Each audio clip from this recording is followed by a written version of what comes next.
Okay, before I left, we were learning the dinim of things that are forbidden for danger. Things that are forbidden, the Chazal said, you're not allowed to do it because it's dangerous. For instance, we learn, and by the way, as we mentioned then, it doesn't matter if science says it's not dangerous, it doesn't matter. Torah says it's dangerous, so therefore it's forbidden for a person to eat. For instance, you're not allowed to eat fish and meat together, at the same time. Why? Because Chazal determined that it's dangerous to do it. Therefore, a lot of times you have a big problem. Sometimes people forget they bake fish and chicken in the oven at the same time. Now the problem is, if they're covered, or at least one of them's covered, it's not so bad because at least it's covered. The taste is not mixing. But if you have in the oven open chicken and open fish, and then the oven's on and the steam is going up from one to the next, back into the next, so the taste of fish is going into the chicken, or meat, the chicken is going into the fish. So it's halachically, it's a big problem with that. Now you can have the same utensils. For instance, some people, by the way, have special fish utensils they only use for fish. But halachically, you're allowed to have utensils, like a pot. You cook fish, you cook meat. You can use the same pot, as long as it's clean, that there's no residue of chicken or meat or fish in the pot. You're allowed to use the same pot. You can use the same cutlery. You can use the same things. Now, therefore, between fish and meat, Halacha says you have to drink something and you should eat something between them, like a piece of challah or whatever it is. You take a drink between them and you eat something between them because that actually cleans the mouth from any residue or fish of chicken. We also mentioned last time that the custom is, the Rambam brings down that when you have these two things, you first eat the lighter food and then you eat the heavier food. So therefore the custom is, as we all know in Jewish homes, first you have the fish course, and then you have the soup or the meat or the chicken or whatever it is. But by the way, that doesn't mean that if somebody had meat and now they want to have some herring, as long as they rinse their mouth between the meat and the herring, they're allowed to eat the herring after the meat. The main thing is you don't eat them together, but you can eat them one right after another if you rinse your mouth and eat a little bit. With the l'chaim. It's better, of course, with a l'chaim. Or maybe two. Two is better than one. Okay, next. All human sweat is poisonous except facial sweat. This is what the Gemara says. Kol zeyas adam samamavis chutz mizeyas apanim. Therefore, it says in halacha, I mean, today people wouldn't even think of doing it because it's gross. But for instance, you can't put food between your clothing and your body because the body perspires and there'll be sweat from the body onto the food. Again, nobody does it today, so just we're learning the halacha to understand the concept. But it says another interesting halacha. It says in halacha you're not allowed to do dangerous things. It says in halacha you're not allowed to put money into your mouth. Why? Because people touch money. And there's a lot of illnesses and dirt and everything on the money. So it says in halacha you don't put money into your mouth because everybody can get sick from it. Yeah. What about playing certain sports? You mean dangerous? Well, like what? Like boxing and tackle football with concussions. Listen, let me ask you a question. Is somebody allowed to eat fatty foods or junk food? Oh, you went to the food again? I mean, yeah. You just take away everybody's diet, you know what I mean? Obviously, a Jew is not allowed to do those things that would be a dangerous situation. But, you don't overdo it. You don't go crazy with it. But I mentioned there's a very interesting shaila in halacha about smoking, that after doctors ascertained that halachically, that it's dangerous to smoke, so contemporary poskim, right, according to halacha, it's forbidden to smoke. And therefore, even if you do smoke, Rabbi Shusterman has a tshuva about this, even if you smoke, you're sinning. But somebody else comes to you and asks for a cigarette, he writes, it's a whole question in halacha if you're allowed to give him a cigarette, because you're helping somebody sin by smoking, something like that. There's a very interesting din in Kibbutz Avayim. We learned this already. We're going to learn it again later on. What happens if a father is told by his doctor that he's not allowed to eat a certain food? or smoke, or whatever, that's bumish, dangerous for them. And they want it. And the father says to the son, let's say a guy's not allowed to eat salt, and the herring is full of salt, right? And the doctor says you're not allowed to eat herring. But the father likes herring. Yeah? Or the father likes the cigarettes, and the doctor says, for you it's forbidden to smoke, because his mom is dangerous. And the father says to him, yeah, you have a mitzvah, keep it ava'im. I want you to get me the herring, the terrible food, the poison, whatever it is, and give it to me. So in Shulchan Aruch it says, by the way, you don't have to listen to the father. Because he's going against Torah. Your father is telling you to do something which is halachically incorrect, to give him food which is dangerous. So you're not allowed to do it. And it's not lacking in, obviously you have to do it respectfully, but it's not called, in fact I was recently asked a question at a group. A lot of times people are not capable of driving anymore. Older people, they're losing it a little bit, and they're not, the doctor says they shouldn't be driving. Are kids allowed to take away their license and their keys from the parents? But it's dangerous for them to drive. God forbid they can get into an accident. It could be very dangerous.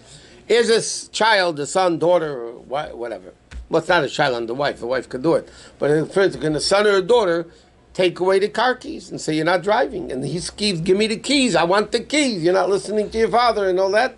So halachically, they're allowed to not give him the keys. They're allowed to take him away because it's a dangerous situation. So you don't have to listen to them when it's a dangerous situation. Okay, next. Some people, many poskim write it doesn't apply today, but in Shulchan Aruch it says that water that was left uncovered overnight, you're not allowed to drink from it. Why? Because in the old time they had snakes in the house, and at night the snake would go and sneak up into the pot and drink some water, and snakes leave venom and poison over. So then the halacha says that you're not allowed to drink water was left uncovered overnight. Why? Because we're afraid a snake maybe put some poison in it. Most people are lenient about that today, and they say because we don't have snakes coming into the house. It's not Kabbalah, you know what I mean? It's a practical reason, because a snake maybe drank from it, leftover poison. But therefore it's not a problem. Okay, next is like this. You're not supposed to put, when a person sleeps on a bed, there's a certain impure spirit on the bed, under the bed. So we know that's why you have to wash nagovas in the morning. So it says you're not supposed to put food or drink under the bed overnight if you're sleeping on the bed. You're not supposed to do it. But the poskim write that if he did, but you're allowed to eat it. Some people are machmir, but most people halachically, you're allowed to eat that food that was left underneath the bed, especially if it's covered, because it's only ruach ra that l'chatchili shouldn't do it, but b'diavad it's okay. Okay. A person should be very careful not to do dangerous situations. For instance, you're not allowed to go on a shaky bridge that might collapse any moment. You're not allowed to walk under a wall that might cave in. You're not allowed to walk at night alone. Why? Because, at night alone, it could be a dangerous situation. All these things, again, it's not Kabbalah. In desolate areas or cities too? So in the cities, more people are making. Number one, you have lights. You have city lights, right? And people around. The din real it says about is the traveling at night on roads that are deserted. Then when you have animals, you have robbers, you have it's a dangerous situation. In fact, it says in halacha you're not allowed to drink from a river at night. Why? Because you don't see what you're drinking. Now again, they didn't have city lights, right? It was pitch black. If you're going to drink from a river, you don't know what you're swallowing. You might be eating something that could be dangerous, so you wouldn't be allowed to do it.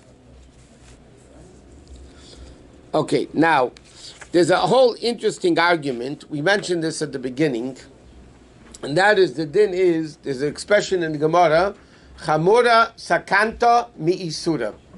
Danger is stricter than halacha. What does it mean that danger is stricter than halacha?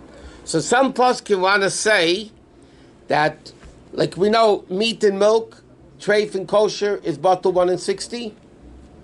They wrote, right, something that which is dangerous is never bottle. Which means, according to that Taz, if fish falls into fish falls into meat, even if it's 100 times more, you're not allowed to eat it. The shach, most poskim, that's the basically more or less the minig, is that you're allowed to eat it, and it's bottled just like Isser and treif and kosher is bottled 1 in 60. So the same thing, danger is also bottled 1 in 60. So what? No, so many things to know. My God. There's a lot more. You see that whole bookcase? There's so much more than a million times more than that to know.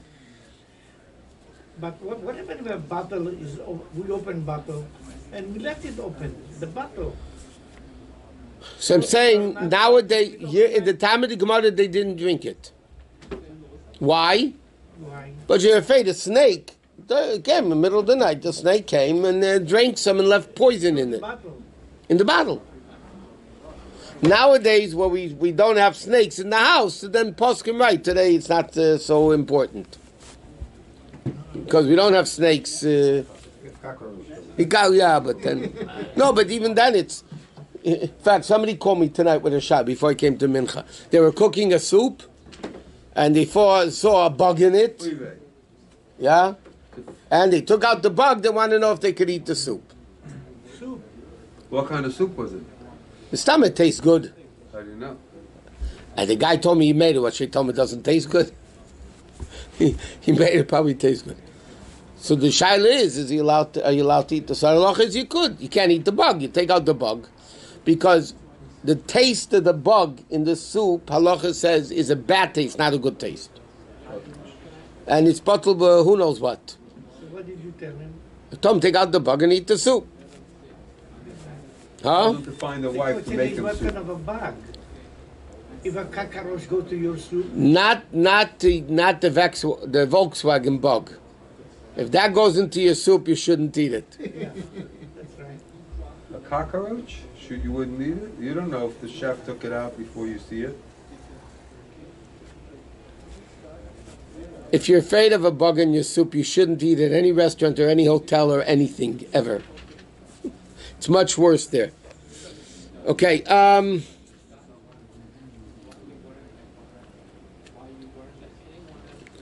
okay, so the dinner is like this. You're not allowed to eat food that grosses people out, to use modern language. Or you're not allowed to eat with dirty hands. And you can't come along and say, well, I don't care about it. For me, it doesn't matter. Because the dinner is that people normally care about it, then you're not allowed to do it. Okay, let's see what there else is before we move on to the next. Okay, by the way, it also says in Shulchan Aruch in the Siman, you're not supposed to sleep in a house alone.